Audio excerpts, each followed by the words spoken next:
Good morning, guys. How's it going today? Hope everybody's doing well. It's Monday. What about that? It's Monday. It's President's Day. So are you guys at home or are you having to work today? We have a meeting, a client meeting. 'Tis the season for meetings for people in our business at this time of year.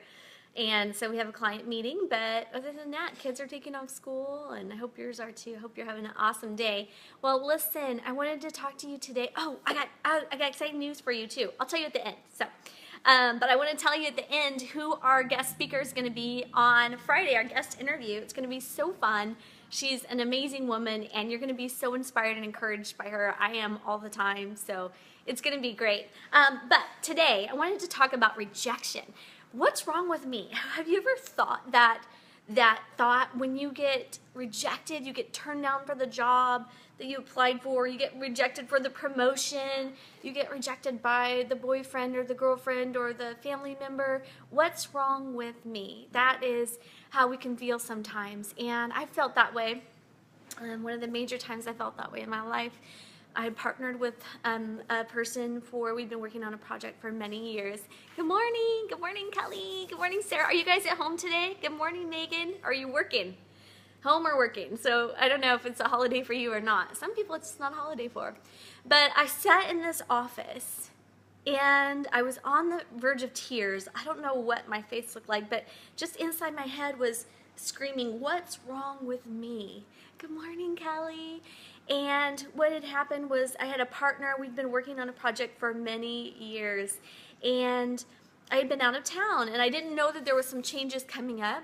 I wasn't aware that there were changes being discussed, and when I went into the office that day to talk to our leadership, they said, well, we want you to know that we're going to put this other person, we're going to make them the leader of this project, and you won't be the leader anymore. And good morning, Sarah, good morning, Megan. And I was devastated. And that's what I just kept thinking, like, what did I do? What was I not good at? What did I do that wasn't good enough? And what's wrong with me? And, you know, and then came the second thing was like, well, we're going to tell the team tonight. And by the way, we'd love for you to stand up and give your support to this other person. Now, here's the thing. I didn't have a problem with supporting this other person, but it came as a total shock. And for me, when I think about rejection, I struggled with that. But then, you know, when now looking back, I can see that it all worked out okay. It was all part of the plan and all part of the purpose. Oh, good. Sarah's got a holiday and Kelly is at home. Good to see you guys. But have you ever been in a place where you've been rejected like that? You didn't get chosen. It wasn't you, and you didn't even know maybe somebody was choosing you or not. I didn't even know that there was a contest going on to see who was going to get chosen, but it worked out right. But listen, I've been reading in this book. I thought it was so beautiful, Uninvited. Some of you have been reading along with me. It's a great book, but one of the most beautiful things I think she did was she showed 3 benefits of being rejected. Did you guys ever think of it like that? Like there's 3 things that are really actually great about not being chosen for the job or being broken up with or whatever. And here they are. So number 1 that she lists is that you have an opportunity to be humble, an opportunity to be less. I mean, because when you've been rejected, you're not, yeah, exactly, God's unanswered prayers. That's right, Kelly. Like, I just felt in my heart like it's okay. And, you know, that worked out perfectly for the purpose of us moving here even. It worked out great. So I totally agree. And, but, you know, there's a saying that it's better to be humble and be moved up to ask to come to the big table than be sitting in a place of honor and be asked to leave. And so rejection is great in one way because it helps us be humble. It helps us think of ourselves as less. Our pride can get kind of big when everything's going and everybody wants to talk to you and everybody knows your name. Da, da, da, da, da, da, da. Your pride can grow, and this is just like a pinhead sometimes, like popping the big head and letting you come back down to a place where you realize that, hey, you know, maybe I'm not everybody's cup of tea. Maybe you could be the juiciest peach in the whole wide world, and there's going to be somebody who doesn't like peaches, you guys. I'm always telling my kids that, like, It's okay if somebody doesn't like you at work. If you know, you're just being yourself and you haven't done anything wrong or mean to them, there's going to be people that don't like you and or whatever. And it's okay because it keeps you humble. It keeps you remembering you're not all that in a cup of tea. You know what I'm saying? So being humble is one thing. And also it keeps us from, you know, it says like that pride comes before a fall. If you want to be in a good place to be grown, you want to be humble. You want to be less than. Not that you think of yourself like you're not as an equal value, but you need to know that not putting yourself in a place of honor without somebody bringing you up there. So that was one of the benefits that she said of rejection, was having the opportunity to feel less, to feel humbled.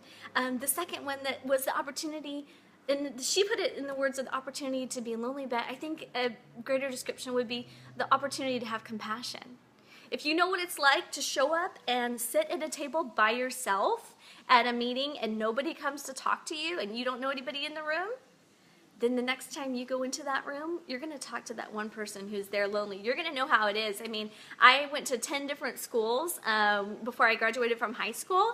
And so because of that, I like always say hi to the new person, or I try to. Sometimes I miss them, but because I know what it's like to be the new kid. I know what it's like to be the new person, and all you want is somebody to say, hey, how are you? And so being rejected gives you an opportunity to exercise compassion on the people that you meet, compassion for the scenarios that you see people in, because you know how deeply it hurts. Like, you know how it feels. And you know, it's so hard even as adults. I mean, I'm talking with my daughters about different situations, and sometimes it's so hard not to let that anger come in from rejection, but rather that bitterness, not to let that come in, but rather to choose just to see the good in it, to choose to understand that compassionate place, to choose to understand where other people are. And even as an adult, that's hard. Even today, I find myself, oh man, that's really tough.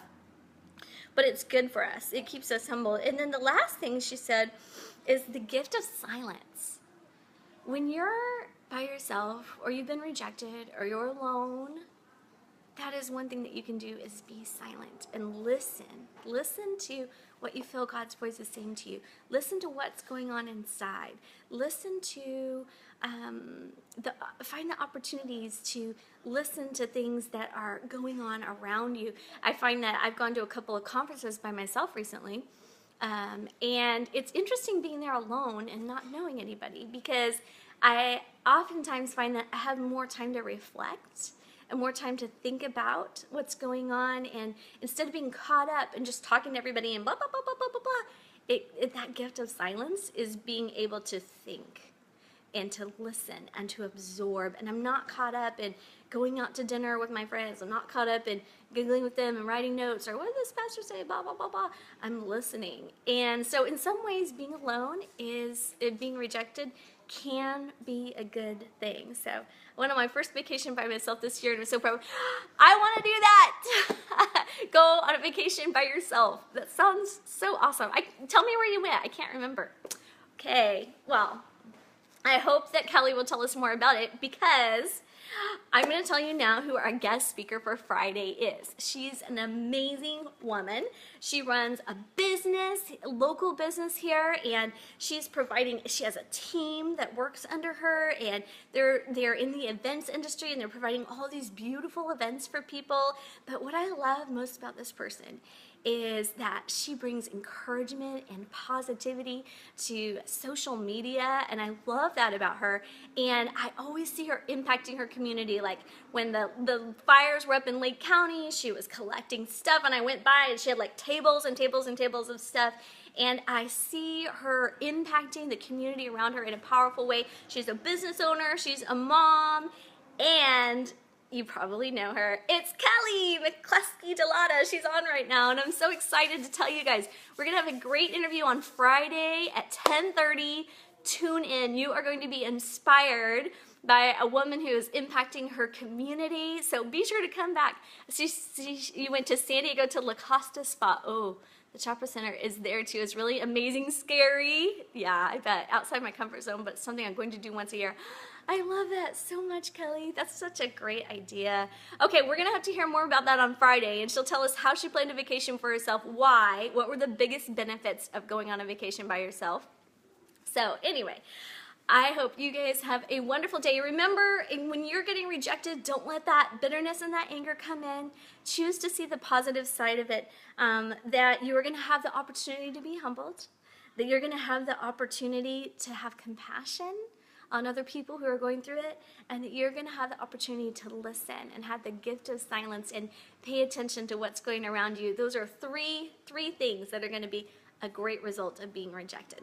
All right, love you all. Have an awesome day. May your minds be fierce and your spirit strong, and your heart strong and your spirit kind. Love you. Happy Monday. Bye.